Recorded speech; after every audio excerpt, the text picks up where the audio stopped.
E se eu te dissesse que existem cidadãos da Índia lutando pela Rússia lá na Ucrânia? Mas não são simples mercenários ou voluntários, eles estão lá à força. Segundo o governo indiano, diversos cidadãos foram capturados pelos russos e estão sendo obrigados a lutar na guerra. Como os russos estão capturando esses indianos? E como a Índia está lidando com isso? Você está no Maestria Militar, e é isso que veremos com maestria no vídeo de hoje. Desespero. Na atual guerra russo-ucraniana, poucas coisas são mais difíceis do que saber a quantidade real de perdas de ambos os lados. O governo ucraniano afirma que 400 mil russos foram mortos. A BBC, uma fonte independente, afirma que as perdas irreversíveis russas ainda não chegaram a 100 mil, ou seja, números totalmente distintos. Então, em quem devemos acreditar? Na dúvida, em ninguém. Essa é uma guerra de informações, onde os dois lados dificilmente falam a verdade. Porém, é fato que a Rússia está constantemente recrutando, tanto voluntários quanto mercenários e até prisioneiros. As unidades de elite russas tendem a permanecer na retaguarda, enquanto os soldados de menor valor, como os paramilitares, voluntários e presidiários, vão na linha de frente. Isso é algo comum em um conflito dessa proporção, ainda mais um que está entrando no seu 3º ano. Muitos soldados são abatidos nos primeiros meses, quando grandes avanços são efetuados até a guerra se tornar mais estática, como é o que vem acontecendo na Ucrânia. Após isso, uma estratégia muito utilizada pelos exércitos é o envio de grupos paramilitares e voluntários na frente. Isso é feito pois cada exército possui um modo de operação, onde o avanço, comunicação e até a estratégia é única, sendo aperfeiçoada por anos. Por isso, o abate de patentes mais altas pode acabar desestabilizando as operações. Ninguém quer perder seus generais e suas forças especiais, e esse é o real motivo pelo qual vemos grupos paramilitares e voluntários no front. Você pode até estar pensando que isso não é justo, e realmente não é, mas essa é a realidade da guerra.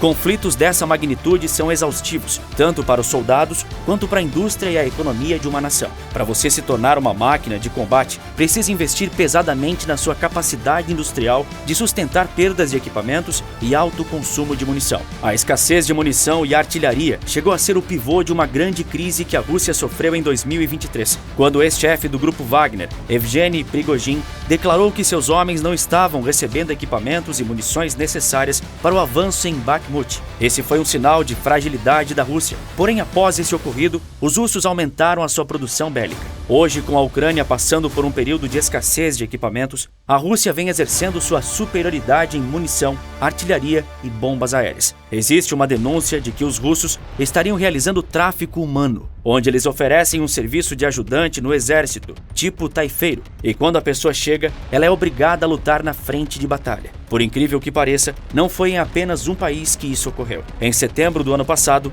Cuba denunciou um esquema criminoso de recrutamento russo em seu território. A informação foi divulgada pelo próprio Ministério das Relações Exteriores cubano. Logo após a detecção do esquema, as autoridades locais deram início a um trabalho de neutralização e desarticulação da organização. De acordo com dados revelados, a rede operava a partir da Rússia, onde incorporaram cidadãos cubanos às forças militares que participavam nas operações na Ucrânia. Porém, como Cuba é um aliado da Rússia, diversos países acusaram o governo de Cuba de ser conivente e cúmplice destas ações. O país negou e ainda enfatizou que tem uma firme posição histórica contra grupos paramilitares. Segundo uma notícia publicada por um jornal local russo, os cubanos estariam assinando contratos com o Ministério da Defesa russa para assim poderem lutar na guerra. Aparentemente, ao cumprir suas tarefas na operação militar, eles receberiam a cidadania do país. Além de Cuba, no mesmo mês, o Ministério da Defesa britânico denunciou o mesmo ato. Segundo informações obtidas pela inteligência inglesa,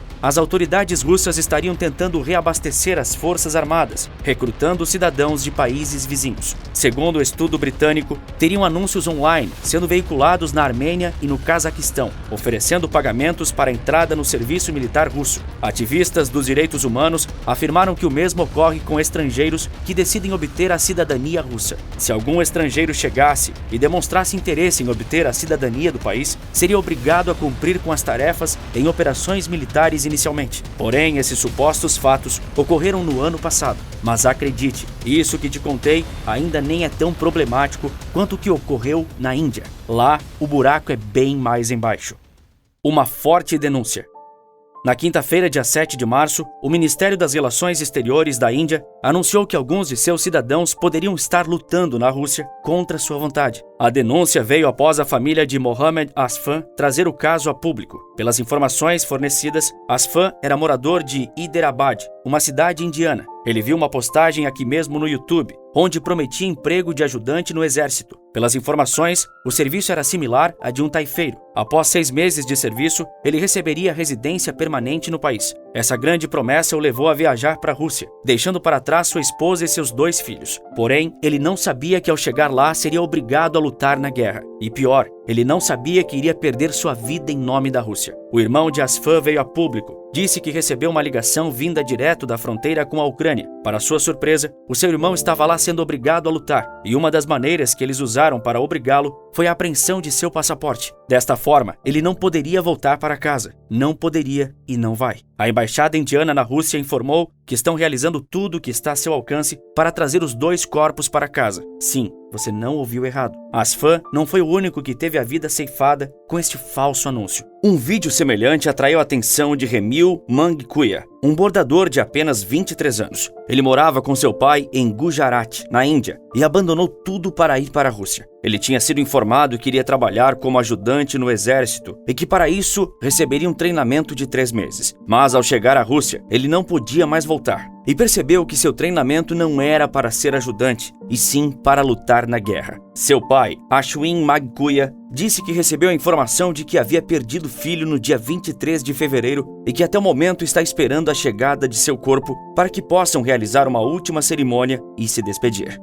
Diversas famílias vieram a público anunciar que seus familiares estavam sendo forçados a lutar na Rússia. Até o dia 7 de março, o governo indiano tinha a informação de que 20 pessoas estariam presas e sendo obrigadas a lutar. No dia seguinte, foram revelados mais 15 casos. Dessa forma, até o momento sabemos que 35 indianos estão sendo mantidos na Rússia contra sua vontade e sendo obrigados a colocar a sua vida em risco numa guerra que não é deles. E esse número ainda pode aumentar. O caso está sendo investigado pela inteligência da Índia. Segundo eles, os criminosos estavam operando em diversos estados do país, recrutando pessoas através das redes sociais e agentes locais. Mas nem todos que foram para a Rússia foram com a falsa promessa de trabalhar de ajudante no exército. Segundo a inteligência, alguns homens receberam admissão em universidades privadas duvidosas, juntamente com a promessa de um visto de morador de forma gratuita. Os cidadãos que foram vítimas desse ato foram treinados em funções de combate e destacados na frente do conflito contra sua vontade. Até o momento, o governo indiano sabe que 2 de seus cidadãos perderam a vida em solo russo, mas possui informações que diversos outros foram gravemente feridos. O governo disse que todas as medidas estão sendo tomadas para desmantelar essa organização e que até o momento encontraram diversos homens que realizavam buscas por recrutas em diversos locais do país. O país também afirmou que está discutindo o caso com Moscou, buscando uma maneira de trazer todos os indianos que foram enganados para lutar. Mas diante de toda essa repercussão, ainda não tivemos um pronunciamento do Kremlin.